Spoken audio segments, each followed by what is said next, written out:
된 한국선교연구원이라는 그런 기관이 있습니다. 크림이라고도 하는데요. 지난달 얼마 되지 않은 지난달에 알려온 소식에 의하면은 2000 나이지리아에서 새해 신년 새해 기도회를 마치고 집으로 돌아가던 기독교인 5명이 폴란이라는 그런 무장 세력에 의해서 공격을 당했습니다. 그래서 1명이 불에 태워졌고요, 4명이 부상을 당하는 사건이 있었습니다. 1월 19일 서아프리카 라이베리아 수도 외곽에서는 한 교회에 부흥회를 신년을 맞아서 이제 부흥회를 하고 있었는데요. 현지 갱단 무장 괴한들이 칼을 들고 습격을 해서 어린이 11명을 포함해서 최소 29명이 사망을 하는 그런 사건이 있었습니다. 여러분, 2021년만 해도요, 한 해에만 아프리카에서 이슬람 무장 세력에 의해서 사망한 사람이 1,300명이 넘습니다. 2019년 부활절에 스리랑카 교회 8곳에서는요 이슬람의 공격으로 인해서 연쇄폭탄이 터져서 259명이 사망하는 그런 일들이 있었습니다. 1999년 인도에서는 스티븐 그레암 호주 선교사님이 25년 사역을 하셨는데요. 이분들이 성경 읽기 집회를 마치고 저녁에 늦게 마쳤기 때문에 그 교회 앞에 세워둔 선교사님 차량에서 잠을 주무셨는데 힌두 교도들이 그 차에 불을 질러서 선교사님과 그리고 10살, 8살 두 아들 3명이 그 자리에서 순교하는 일이 있었습니다. 여러분, 제가 2015년 사역하던 중국에서도 저희 그 GMS, 제가 속가에 있는 단체가 GMS인데요. GMS에 약 한 330가정이 있었습니다. 그런데 대부분 추방이 되셨고 지금은 본부 소식에 의하면은 한 10가정 정도 남았다고 그럽니다. 330가정에서 뭐 10%도 안 남은 거죠. 그래서 거의 중국에 있는 저희 지부는 이제 와해가 됐다고 그렇게 얘기하더라고요. 아직 세계 여러 곳에서 교회와 선교사들이 이런 위협과 공격을 받고 있습니다. 여러분, 그냥 우리가 편하게 신앙생활 하고 있기 때문에 뭐 다른 사람들도 다 그냥 그렇게 신앙생활 하지 않을까, 여러분 그렇게 생각할 수 있지만 여전히 어려움과 위험 속에서 신앙생활하고 있는 성도들이 많다는 것을 여러분 우리는 기억해야 됩니다. 그런 어려움 속에서 선교사들은 자신들의 고국을 떠나서 가정을 데리고 선교지를 지키고 있습니다. 이슬람, 불교, 힌두교, 토착 종교, 현지 갱단 등의 강한 저항에 부딪혀 있고요. 그리고 더더군다나 지금은 이 코로나라는 그런 어려움도 겪고 있습니다. 여러분, 자녀 교육의 불확실성과 재정과 건강이 전혀 보장되어 있지 않지만, 그렇지만 한 걸음씩 한 걸음씩 전진해 가면서 버텨내고 있습니다.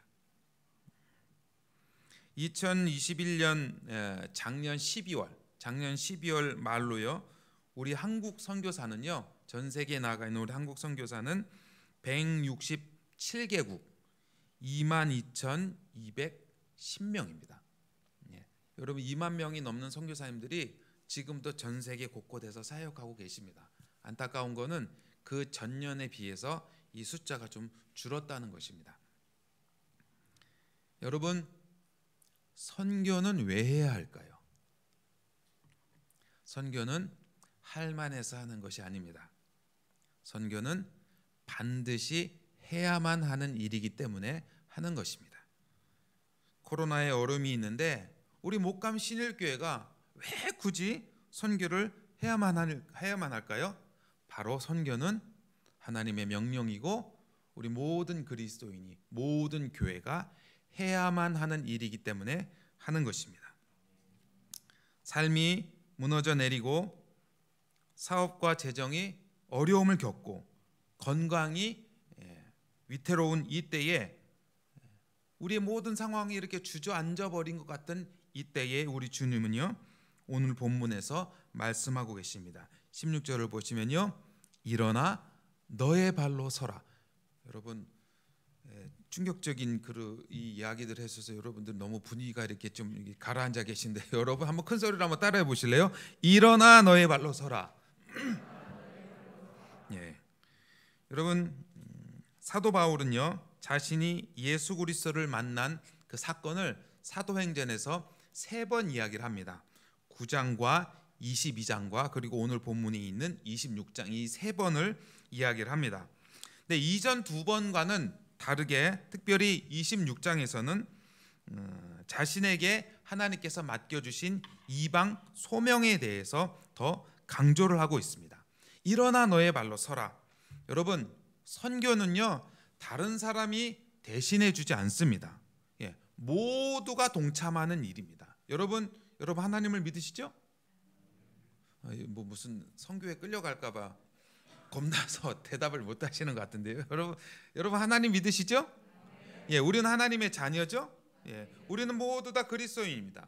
그렇기 때문에 하나님을 믿는 하나님의 모든 백성은요, 하나님께서 주신 이 선교의 소명이 우리에게 다 있다는 것입니다.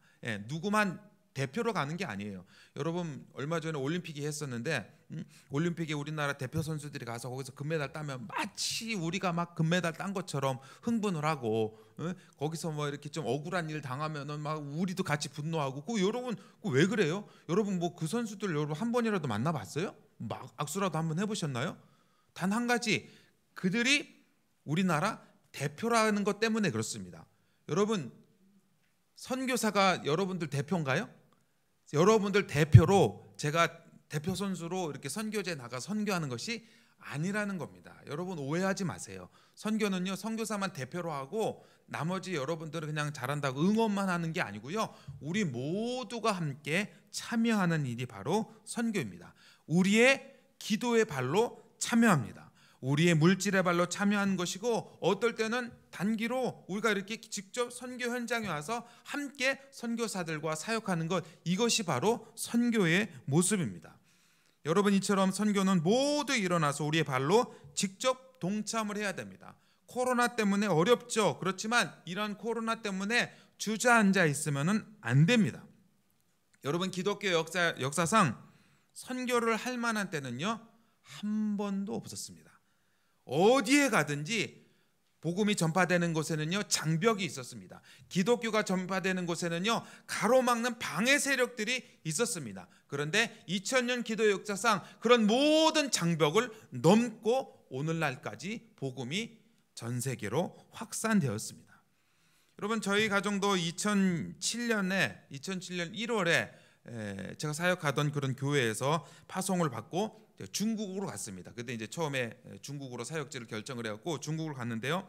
그때만 해도 이제 저희 어린 자녀들, 막내가 그때 제가 이제 6개월짜리, 뭐 참고로 말씀드리면 저는 이제 애들이 4명이었거든요. 다 아들이었는데 그 막내 그 6개월을 이제 이렇게 앞뒤 해갖고 그렇게 해서 이제 중국을 갔습니다. 여러분, 제가 이제 파송식을 할 때요, 우리 모든 성도님들이 너무너무 막 마음을 아파하셨어요.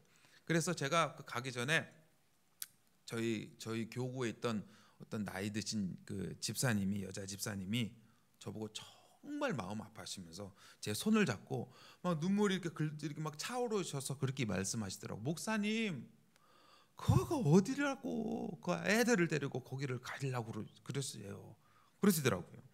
여러분, 제가 왜 갔겠어요? 여러분, 오늘 보면 17절에 보면 사도 바울은요, 내가 너를 구원하여서 그들에게 보내셨다라고 하나님이 말씀하셨습니다. 여러분, 사도 바울은 왜 갔나요? 사도 바울은 왜 이방인 지역으로 갔나요? 한 가지 이유입니다. 하나님이 보내셔서 갔습니다. 여러분, 바울은요, 하나님이 보내셔서 이방 선교를 향해서 나아갔고, 저희는 하나님이 보내셔서 중국으로 갔었고 캄보디아로 갔습니다. 계시록 3장 7절에서는요 주님을 열면 닫을 자 없고 닫으면 열 자 없는 주라고 그렇게 설명을 하고 계십니다. 여러분, 하나님께서요 중국 쪽을 닫으셨어요. 저희가 사역을 하던 한 9년 정도 됐을 때 하나님이 중국 쪽을 닫으셨고 캄보디아 쪽을 여셨습니다. 그래서 저희가 캄보디아로 바로 갔습니다. 충성하고 싶어서. 그래서 바로 거기서 이렇게 짐 챙겨서 가방 들고 그렇게 하고 한국으로 오지 않고 그냥 바로 캄보디아로 넘어갔습니다. 여러분, 제가 이제 추방을 당하고 난 다음에 그 비자가 아직 살아 있었기 때문에 그 추방 당하고 사역을 정리할 일이 있어서 다시 잠깐 한 달 정도 됐을 때인가요? 한 달 좀 안 됐을 때인가? 다시 이렇게 중국을 들어갔습니다. 그랬더니 역시 제가 추방 당한 선교사임을 아주 잘 확인시켜 주더라고요. 도착한 날부터 3군데에서 전화가 와요. 똑같이 공안이라고 전화가 오고 출입국 관리소라고 전화가 오고 제가 뭐 예전에 살던 그 파출소라고 이렇게 전화가 와요. 전화가 와갖고 똑같은 얘기하죠. 왜 왔냐, 언제까지 있을 거냐, 어디 갈 거냐, 뭐 누구 만날 거냐, 이거를요 정말 하루도 안 빠지고 매일 전화 옵니다. 매일. 그런 걸로 이렇게 압박을 하는 거죠. 전화를 하려면 한꺼번에라도 좀 전화하든지. 그 똑같은 얘기를 그렇게 막 몇 번씩 전화를 해요. 매일 전화 오고, 그리고 여러분 대단하죠. 제 전화번호를 어떻게 알고 그리고 전화를 와요. 그리고 이틀째인가 3일째인가는요 밤에 정확히 밤 12시에 문을 두드렸어요. 제가 있는 숙소에. 그런데 그 숙소에 그 정복을 입은 공안이 찾아왔어요. 몇 명이 이렇게 찾아와갖고 진짜 거기에 있는지 확인하는 겁니다. 그래서 와갖고 괜히 막 거드름 피우고 막 위협하면서 여권 내놔봐라 뭐 이렇게 하면서 뭐 오늘 뭐 했냐, 뭐 누구 만났냐, 뭐 내일은 어디 갈 거냐, 뭐 그런 걸 다 확인을 하더라고요. 뭐 그 정도까지는 괜찮았는데요. 그 떠나기 전날인가 저보고 그 호텔 지배인이 저를 불러요. 제가 그 호텔은 중국에 있을 때 이렇게 단기팀이나 다른 분들이 손님이 오시면은 제가 그 호텔을 이제 이용을 했었어요. 그래서 그 호텔에서 이렇게 할인을 받고 제가 어떤 회사에서 있는 이름으로 그 회사에서 그 이름을 써도 좋다고 저희 다른 선교사님이 얘기를 해주셔서 그렇게 해서 쭉 몇 년 동안 그 할인을 받았었는데 그 호텔 지배인이 저를 불렀어요. 전화를 해서 부르더니 아예 이렇게 A4 용지보다도 더 긴 컴퓨터 용지 쭉 해갖고 출력갖고 저한테 딱 오더니 그 너란 사람을 그 회사에 확인을 해봤다는 거예요. 공안이 확인을 해봤는데 그 회사에서 너 모른다고 하더라. 그러니까 네가 보니까 이제 뭐 제 이름으로 다 그 예약을 하고 뭐 이렇게 뭐 손님 투숙을 한 그 명단 몇 월 며칠 방 몇 개 썼네, 뭐 몇 월 며칠 뭐 누구 왔었네, 그거를 쭉 하더니 전부 다 이렇게 쭉 보여줘요. 이렇게 저한테 이렇게 보여주더니 이거를 다 변상을 하고 가야 된다는 거예요. 이거를 네가 다 네 이름을 그 회사에서 모르기 때문에 다 이거 하지 않고서는 나갈 수 없다고. 여러분, 제가 이렇게 얼핏 보니까 한 500만 원이 넘는 돈이에요. 여러분, 제가 그 돈이 어디 있어요? 그래서 이번 못 나가겠구나. 저는 이제 당장 내일 나가야 되는데 그래서 뭐 이제 기도 부탁도 하고 그래서 어떻게 하겠어요? 내일 나가야 되는데 출국은 해야 되는데 그래서요 그 다음날 새벽 5시에 그 지배인이 출근하기 전에 혹시나 해서 이제 체크아웃을 하러 갔어요. 여러분 뭐 별로 여러분 남의 얘기니까 이렇게 들으실지 모르지만 저는 막 얼마나 심장이 막 두근반 세근반 그래서 막 그 두려운 마음으로 바짝 쫄아갖고 이제 간 거예요. 가서 이제 체크아웃을 이렇게 하는데 새벽 5시니까 사람들이 안 올 때잖아요. 그러니까 이렇게 가니까 저 안에서 이제 다른 지배인이 자고 있다가 나오더라고요. 그래서 나 체크아웃 하려고 한다고 그랬더니 잠이 들 깬 그 표정으로 여기 이렇게 새집 떠갖고 이렇게 와갖고 체크아웃을 이렇게 해주더라고요. 그래서 저는 안 된다고 그럴까봐 있는데 체크아웃을 해주더라고요. 그래갖고 이제 그거를 받아갖고 얼른 공항으로 이제 도망갔습니다. 공항으로 도망가고 이제 거기서 이제 또 그 이미그레이션 그 통과를 해야 되잖아요. 통과를 해야 되는데 또 얼마 그 분명히 공안한테서 이거 전화 와갖고 저기 안 된다고 한 건데, 그래서 또 이제 그 저는 오후 비행기였는데요. 오후 비행기였는데 일부러 새벽에 거기를 들어간 거예요. 그래갖고 저 비행기 그 열릴 때까지 기다려갖고, 그래갖고 이제 비행기 열리자마자 그거를 이제 이미그레이션 하나 들어갔는데 막 주여 뭐 살려주시고 막 그렇게 했는데 아무 얘기 안 하더라고요. 제가 볼 때 이거 분명히 오류가 있었어요. 공안이 얘기를 한 건데 뭐 착각을 한 건지 뭐 하나님이 눈을 가려 주신 건지 그렇게 해갖고 그거를 도장을 받고 그리고 제가 나와서 여러분 앞에 설 수가 있었던 거예요. 여러분, 선교는요 계산해 보면 못 나갑니다.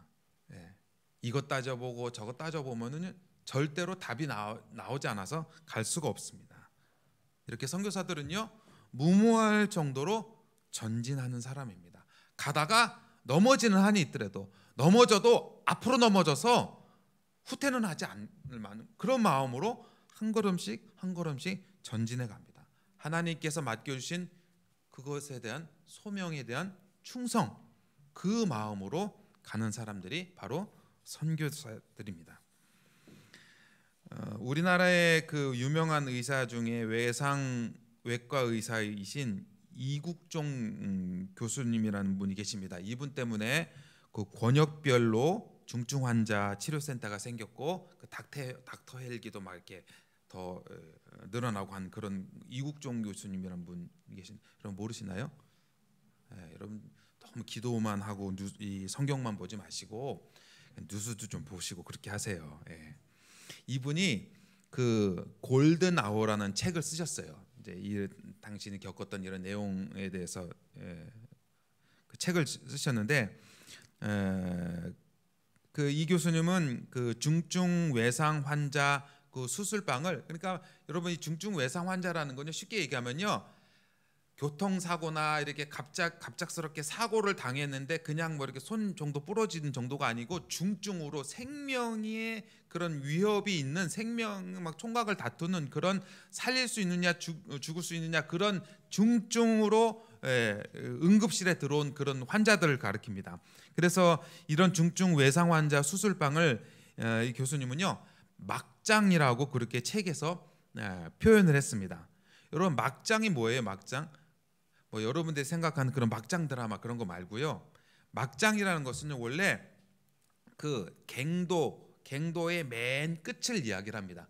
그 석탄이나 이런 탄을 캐는 그 갱도의 가장 끝. 그러니까 곡괭이로 벽을 찍어서 석탄을 캐내는 자리, 그런 뜻입니다. 여러분 막장은요 생산의 최전방입니다. 그러니까 곡괭이로 파내는 만큼, 그래서 뭐 기계로 거기를 파내는 만큼 그렇게 갱도가 전진을 해갈 수 있습니다. 삶의 최전선인 막장 같은 그런 수술실에서 이 이국종 교수는요 꺼져가는 생명을 살려내기도 하고 또한 실패하기도 합니다. 여러분 선교는요 곡괭이 한 자루 들고 갱 끝에 서 있는 그런 막장과도 같은 곳입니다. 언제 무너질지 모르는 탄광의 끝에 막장처럼요 언제 어떤 일이 모르는 그런 현장이 바로 선교의 현장입니다. 여러분 자녀 학교가 뭐 이렇게 보장되어 있는 게 아니에요. 아까 말씀드렸듯이 제가 애들이 4명이잖아요. 이 아이들을 학교를, 저는 중국에 있을 때 현지 학교를 보냈거든요. 중국 현지 학교를. 그러면은 이 4명을요 한 명 한 명 학교에 가서 학교장을 만나서 허락을 받아야 돼요. 그래서 이렇게 이해를 받아줄 수 있냐 뭐 그렇게 하고 아이들을 다 어디 보내질지 모르지만 그렇게 뭐 가서 여기저기를 찾아서 그렇게 아이를 학교를 보내야 되고, 초등학교를 마치면은 중학교를 또 그렇게 찾아야 돼요. 그래서 이 학교 저 학교 다니면서 이 아이 받아줄 수 있냐고 그렇게 하고, 그렇게 해서 고등학교 다니고, 저희 아이들이 그렇게 다녔어요. 그렇게 해서 이 아이를 어디에 보내야 될지 모르는 그런 막막한 마음으로 아이를 찾아서 학교를 보냈고요. 여러분 사역도 그래요. 저희가 사역을 중국에서 사역을 했었는데 9년 정도 사역을 하면요 뭐 이제 웬만한 현장에 가서 사람들하고 소통하고 중국말로 설교하고 중국말로 훈련하고 하는 데는 이제 거의 뭐 큰 문제 없이 될 때쯤입니다. 그리고 중국 사람들이 쉽게 마음을 안 열어요, 처음에는요. 그래서 뭐 7년, 9년 이렇게 사역을 하면은 이제 제가 사역했던 곳은 다 산지족들이었습니다. 우딩이라는 그 산지에 사는 묘족들을 섬겼거든요. 그래서 이제 저도 가면은 그분들이 저를 믿어주고 저도 그분들을 믿고 서로 신뢰하고 그러기 때문에 뭐 어떤 이야기를 해도 서로 뭐 의심하거나 그런 거 없이 그렇게 사역이 한참 재밌게 막 하던 그런 때에 추방을 당했습니다. 여러분, 말이 추방이죠. 추방은요, 제가 정말 첫사랑과도 같이 느꼈던 그곳으로부터 버림받는 것입니다. 그래서 캄보디아를 처음 왔는데 처음 와서 기도할 때는요, 몇 년 동안 하나님, 제가 중국 선교사였었는데요. 그러면은 너무너무 서러워서 눈물만 울컥울컥 나와요. 하나님, 제가 중국 선교사였었는데요. 중국 음식도 너무 먹고 싶고 중국 향기도 너무 그립고. 여러분, 그래서 지금은 예전에는 그렇게 추방을 당하고 난 후에 한 5년 정도 지나면 뭐 죄질에 따라서 한 5년 뭐 이렇게 조금 몇 년 더 이렇게 지나면은 그 비자가 다시 나옵니다. 그래서 다시 이렇게 들어가곤 했는데요. 요즘은 그 정권이 바뀌어서 저는 이미 이제 5년이 지났는데 저희 주변에 캄보디아에도 그렇게 추방당해서 오신 선교사님들이 계시거든요. 근데 이제 5년이 지나서 비자를 신청하니까 비자가 나왔다고, 그래서 이제 들어가게 됐다고 저한테 자랑을 하시는 분이 몇 분 계셨어요. 근데 웬걸요, 이제는 비자가 나와도 중국에 들어가면은 공항에서 입국 거부를 시킵니다. 그러니까 분명히 비자를 해서 들어갔는데 입국이 안 됩니다. 그래서 왜 무슨 이유냐 하면은 보안상 얘기해 줄 수 없다. 여러분, 한 선교사님 부부는요 그렇게 하고 가셨거든요. 너무너무 막 기쁜 마음으로 해서 가서 자기네 그 제자들이 자기 환갑 잔치 준비해 준다고, 그래서 막 저보고 막 그래서 아유 사모님 좋겠어요, 부럽네요, 그렇게 하고 갔거든요. 갔다 오셨는데 이 사모님이 갔다 오셔서요 큰 트라우마가 생기셨어요. 얘기만 하면 우세요. 얘기만 하면 선교사님 괜찮으세요? 얘기하지 마요. 여러분, 그 마음이 얼마나 상처가 된지 몰라요. 여러분, 저희 큰아이가 지금 벌써 그 이번 학기가 마지막 학기입니다. 상해에서 대학을 다니고 있는데요. 그런데 대학 졸업을 6월에 하는데 저는 가지 못해요. 입국이 안 되니까 들어가지를 못합니다. 실향민입니다. 실향민. 아이들도 거기 있고 뭐 저희는 지금 첫째, 둘째가 다 중국에서 대학 다니고 있고 셋째도 지금 중국 가려고 지금 서류 준비하고 있거든요. 그런데 그렇게 사역에서 뭐 전혀 한번 사역을 하면은 끝까지 할 줄 알았는데 그 땅으로부터 그렇게 추방을 당하고 뭐 건강과 재정과 이 어느 것 하나 여러분 보장되어 있지 않습니다. 저희와 함께 중국에서 사역했던 우리 팀으로 함께 사역하셨던 그 선교사님 한 분은요 추방을 당하시고 난 후에 태국에 가셨는데 얼마 전에 태국에서 댕기열로 소천하셨어요. 뭐 나이가 많으신 분도 아니에요. 저보다 뭐 2살인가 더 많으신 분이에요. 얼마 전에 작년에는 저희 둘째 아이하고 같이 고등학교를 졸업했던 그 아이는 미국으로 공부를 하러 가는데 이런 그곳에서 사고로 하늘나라를 갔습니다. 여러분, 그런데도 그렇게 남편 선교사님이 소천하신 그 자리에 사모님이 그 자리를 지키고 계시고 자녀를 먼저 하늘나라로 보낸 우리 선교사님 부부는요 엄마 아빠가 그 선교 자리를 지키고 계십니다. 하나님께서 이끄시는 대로 하나님만 바라보고 갈 뿐입니다. 하나님이 열어주시면은 달려가고 닫히면 기다리고 조금씩 하나님의 인도하심을 바라보고 갈 뿐입니다. 여러분, 저희는 그래서 2015년부터 캄보디아로 사역지를 옮겨서 사역을 시작했습니다. 캄보디아는요 굉장히 더운 나라입니다. 여러분 특별히 지금이 최고로 더울 때예요. 요 3월, 4월, 5월 요 때가 더울 때인데 제가 있을 때 제 그 핸드폰 그 요즘 온도가 다 나오잖아요. 오늘 몇 도인지 43도까지 봤습니다. 그러니까 지금 얼마 전에 우리 아이들하고 그 수업을 하면서 학생들한테 니네 많이 덥니? 그랬더니 괜찮아요. 아직 40도 안 됐어요. 그러더라고요. 그만큼 더운 곳입니다. 인도 차이나 반도에 이렇게 있어서 굉장히 전략적으로 요충지이고요.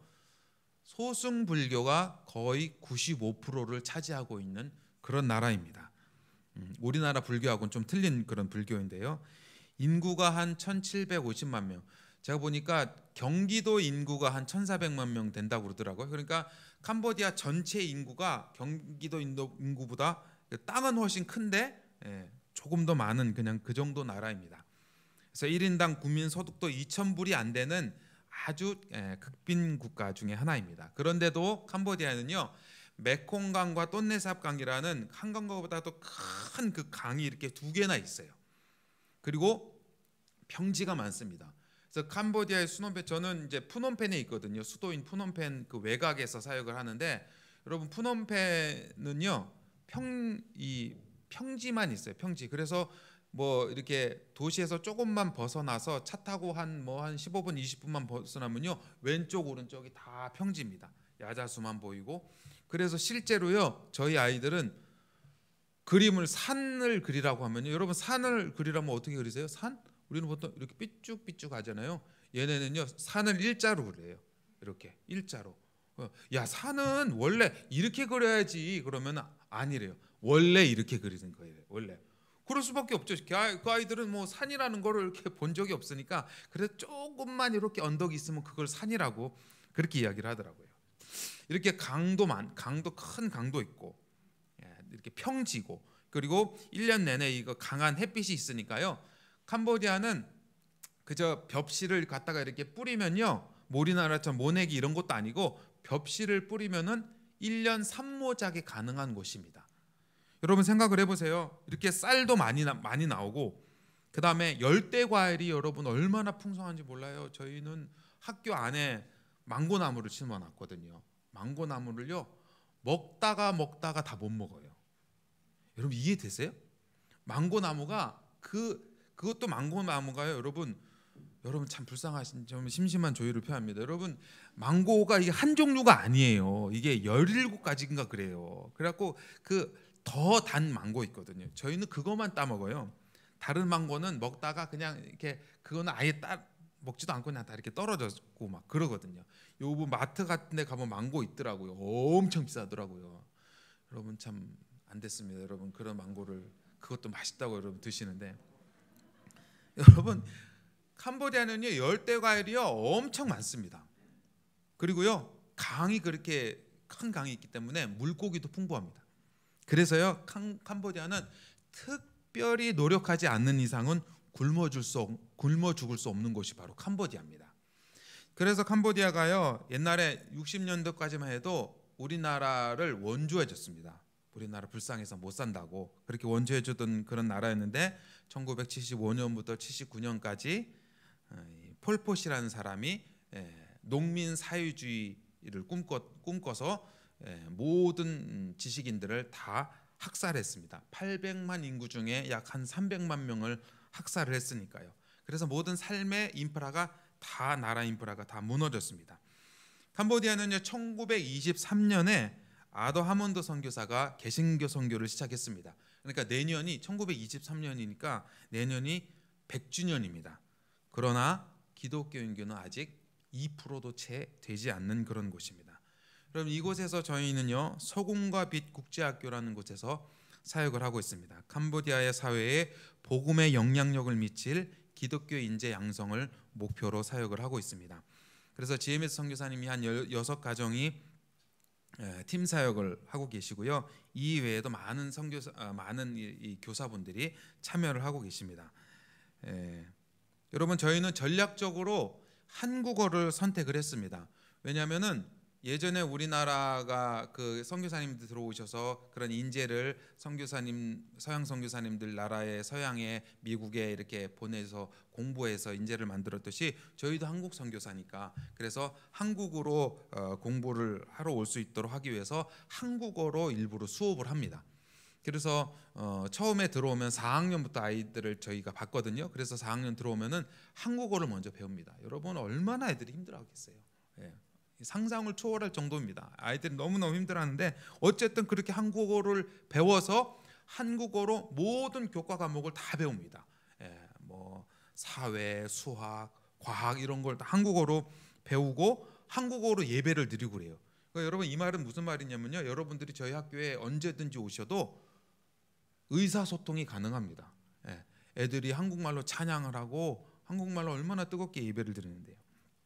그래서 아이들이 다 한국어로 대학을 진학을 합니다. 4학년부터 12학년까지 전원 다 기숙사 생활을 하고 있고요. 선교사님들도 우리 자녀들 다 데리고 학교 안에 들어와서 학교 안에서 같이 공동체 생활을 하고 있습니다. 코로나가 시작이 되기 전에 한 저희 전교생이 한 70여 명이 됐었는데 지금은 한 45명, 한 30명 정도 줄었습니다. 여러분 그 코로나 때문에 전국 휴교령이 내리고 그렇게 하니까 그렇다고 뭐 공부를 안 할 수 없으니까 그래서 줌으로 이렇게 막 수업을 하고 그러거든요. 저도 지금 줌으로 수업을 하고 있는데 여러분 인터넷이 제대로 갖춰져 있고 자기 방이 있고 한 한국에서도 이 공부를 하기 힘든데 저희 아이들이 무슨 방이 있겠어요? 예? 무슨 뭐 컴퓨터가 뭐 핸드폰 그 뭐 컴퓨터가 있겠어요? 그냥 이거는 조그만 핸드폰으로 이렇게 보면 뒤에가 이렇게 나무고 막 그래요. 예. 그래서 캄보디아 한 번씩 그러면 비 막 내리면은 선생님 안 들려요. 그리고 뭐 인터넷 끊기고 그렇게 하니까 아이들이 한 30명 정도 학업을 포기를 했습니다. 지금까지 7회 졸업생이 있었고요. 7회 졸업생까지 한 35명 됩니다. 전원 한국으로 대학을 왔습니다. 여러분도 별로 놀라지 않으실 줄 알았어요. 한국말로 한국 애들이 대학을 가기도 힘든데 한국말로 그렇게 공부를 해갔고요. 와서 대학에 연세대, 한양대부터 시작해왔고요. 전국 전체 저기 제주대까지 그렇게 해서 대학을 다니고 있고 지금 교사들은요 한 35명 정도 이렇게 봉사하고 있습니다. 여러분 지금 저희가 코로나 때문에 받는 혜택이 있습니다. 그게 뭐냐면요. 모이지 못하니까 어쩔 수 없이 인터넷으로 수업을 해야 되더라고요. 그래서 줌으로 수업을 하면 장점이 뭐냐면은 꼭 캄보디아에 없어도 그래서 실제 저희는 한국과 미국과 다른 곳에 있는 선생님들이 줌으로 아이들을 수업을 해주고 계십니다. 그래서 35분 이 중에는 졸업생도 있어요. 졸업생 이 35명 졸업생 중에 자기도 우리 아이들 가르치는 일에 동참하겠다고 그래서 졸업생도 있고요. 지난 월요일에는요 한국에서 졸업을 한 우리 학생 2명이 선교사 파송시키셨습니다. 그래서 선교사 파송을 받아서 캄보디아로 돌아온 너무너무 감격스러운 일이었어요. 그래서 이 아이들이 다시 이렇게 캄보디아로 돌아오게 됐고요. 이 중에는 MK도 있습니다. 선교사 자녀들도 자기도 가르치는 데 동참하고 싶다고. 여러분 방법이 없다고요? 여러분도 얼마든지 하실 수 있어요. 내가 이 일에 얼마든지 동참할 수 있고요. 저희는 그래서 이곳에서 담임을 7학년, 8학년 담임을 하고 있고 저희 아내와 그리고 한국어와 중국어를 지도를 하고 있습니다. 제가 한국에 지금 남아 있는 이유는 처음에는 코로나 때문에 가지 못했었고요. 지금은요 강직성 척추염 치료 때문에 못 가고 있습니다. 여러분 제 병은 자가 면역 질환이라고 그 면역 체계 이상이 있어서 염증이 생기는 그런 병이고요. 그래서 뼈가 점점 강직이 돼가는 병입니다. 저는 이미 이제 이 골반 이 밑에가 이제 어느 정도 강직이 돼가고 있습니다. 그래서 작년에는 목으로 이제 강직이 올라왔었어요. 그래서 그때는요 이 목이 이렇게 안 돌아갔었어요. 운전도 못 하고 사람이 불러도 옆으로 몸을 돌려야 되고 그러니까 심한 통증이 있었죠. 그래서 이제 먹던 약을 제가 그래도 선교지에서 15년 동안 어쨌든 그 진통제를 먹으면서 잘 버텼었는데 병원에서는 더 이상 당신이 갖고 있는 약으로는 안 된다고 그거 다 폐기하라고 그거 다 버렸어요. 그래서 갖고 있던 약을 다 버리고 지금은 주사 치료를 하고 있습니다. 제가 그래서 병원에서 직접 주사기를 받아다가 제가 제 몸에 이렇게 주사를 놓습니다. 주사를 놓고 뭐 약을 먹고 하니까 지금은 이제 좀 이렇게 고개가 돌아가고요. 그래서 지금은 의사분께 그래서 제가 저 이제 빨리 선교지를 가야 되니까 빨리 가고 싶어서 이거 몇 달만 하고 가면 안 되겠냐고, 작년에 시작한 일이니까. 그러니까 아주 딱하다는 듯이, 강진원 씨 당신은 지금 중증 환자예요. 그거를 여기서 중단하면 당신이 못 견딘다고. 그래서 지금까지 지금 이제 주사 치료를 하고 있고요. 곧 이 치료가 끝나면은 이제 저한테 맞는 그 진통제와 이제 약을 찾아서 그 약을 가지고 다시 캄보디아로 돌아갈 날만 기다리고 있습니다. 사랑하는 여러분, 선교는 할 만해서 하는 것이 아닙니다. 해야만 하는 일이기 때문에 하는 것입니다. 선교하면서 많은 위기들이 있었습니다. 제가 한 15년, 16년 지금 선교를 하고 있는데요. 자녀가 사고를 당해서 그날 밤으로 비행기를 찾아서 그 사고 당한 아이를 데리고 나온 적도 있었고요. 재정이 바닥이 나서 가족들 먹여 살려야 되기에 가장으로서 가족들을 남겨놓고 한국에 와서 후원금을 모집해서 생활비를 모집해서 들어갔던 적도 있었고요. 조류독감이 걸려서 죽음의 위기를 넘긴 적도 있었습니다. 한국에 와서 의사가 살아있는 게 기적이라고 얘기할 정도로 그런 기적도 경험했습니다. 여러분, 그럴 때마다 하나님 도와주세요. 안 도와주시면 죽습니다. 안 도와주시면 살아갈 수 없습니다. 도와주세요. 그렇게 기도하면서 오늘까지 오게 됐습니다. 중국에서 캄보디아에서 선교를 하면서 가장 힘들었던 것은요, 건강도 아니었고 재정도 아니었어요. 한 번은 캄보디아를 사역지로 옮긴 지 한 10년 정도 이제 됐을 때인데, 가장 괴로웠던 거는 제가 10년차 선교사였지만 10년차 다운 선교사의 삶을 하나님께 올려드리지 못한 게 너무너무 죄송했습니다. 여러분, 제가 처음에 중국에 들어갔을 때 저희 팀 리더 선교사님이 10년차 선교사였습니다. 여러분, 제가 그때 봤을 때의 10년차 선교사님은요, 어마어마한 엄청난 산과 같은 선교사님이었어요. 우와, 10년 정도 되면 저렇게 사역을 하시는구나. 이야, 대단하다. 나는 언제 저렇게 하냐.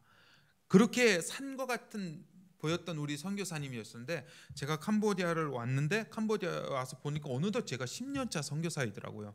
그런데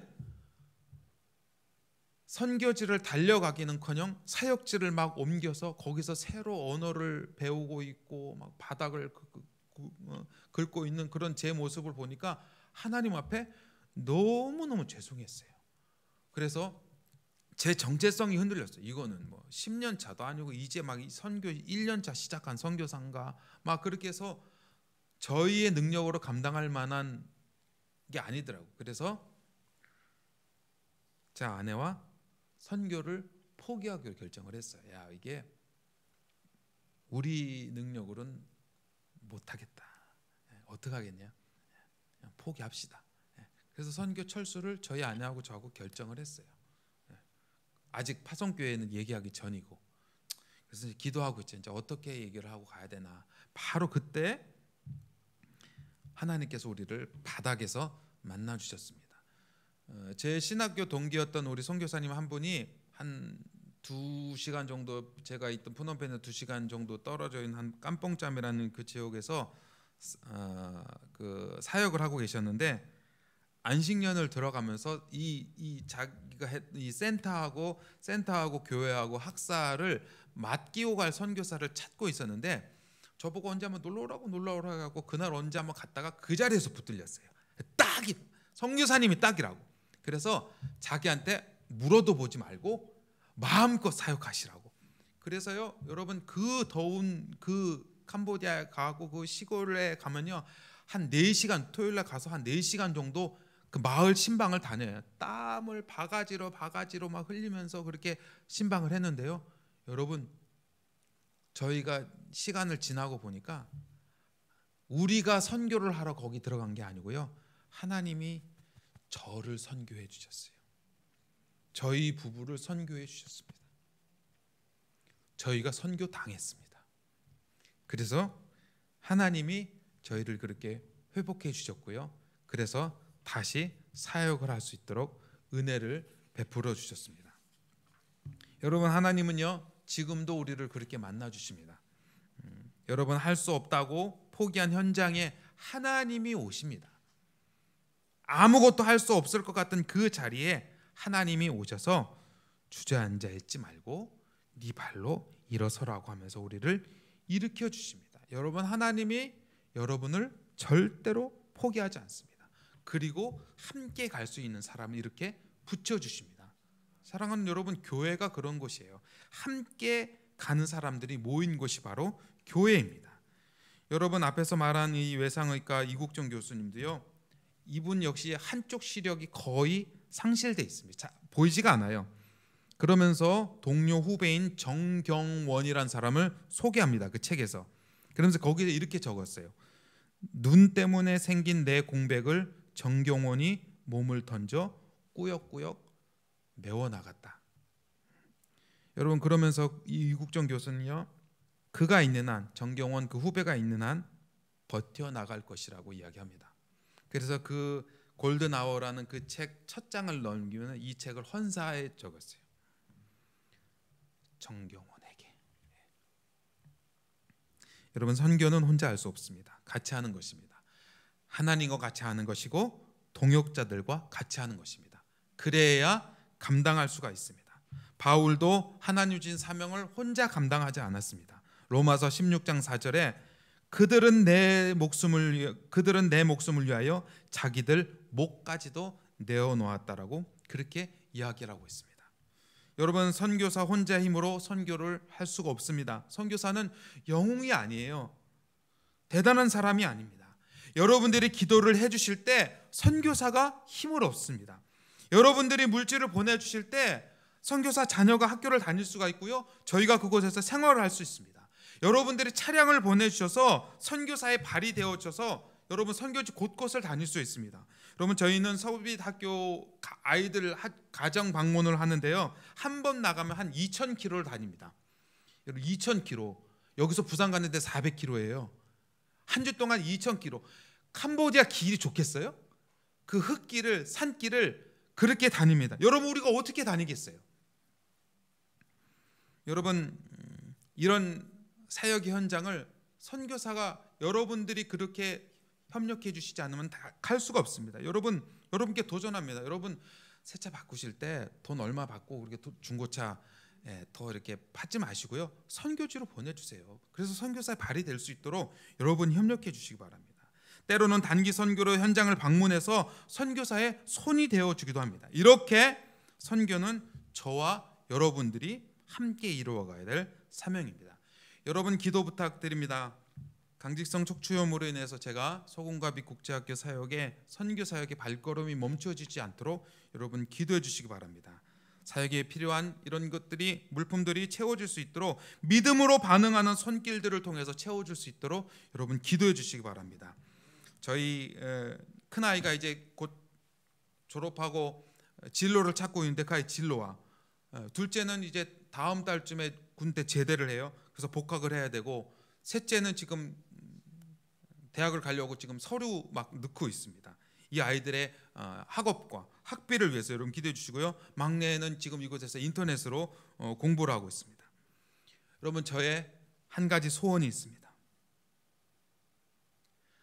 하나님 앞에 충성하고 싶습니다. 때로는 건강에 연약함으로 지금처럼 멈추어질 때도 있습니다. 여러분, 이럴 때 여러분들의 기도와 물질과 헌신으로 저희는 격려와 힘을 얻습니다. 마치 이거는요, 하나님의 음성으로 들립니다. 당신이 가고 있는 길이 맞습니다. 코로나로 인해서 어려움을 겪고 있는 우리 목감신일교회 여러분, 일어나 여러분 발로 서시기 바랍니다. 내가 너를 보낸다라고 하는 그 하나님의 음성을 들으시고 하나님이 여러분을 보내시는 그곳으로 믿음을 갖고 나가시기 바랍니다. 여러분, 선교는 혼자 감당할 수 없습니다. 함께 해야 합니다. 그리고 선교는 할 만해서 하는 것이 아니고 반드시 해야만 하는 일이기 때문에 하는 것입니다. 우리가 함께 선교의 사명을 감당할 때 캄보디아 땅에서 오늘 본문에서 이야기하는 것처럼 어둠에서 빛으로 사단의 권세에서 하나님께로 돌아오는 역사가 일어날 줄 믿습니다. 세계 열방 가운데서 죄 사함과 예수 그리스도를 믿어서 거룩하게 된 무리들이 일어나게 될 줄 믿습니다. 예수 그리스도만이 열방의 소망이시며 우리의 소망이신 줄 믿습니다. 할렐루야. 우리 함께 찬양하시겠습니다.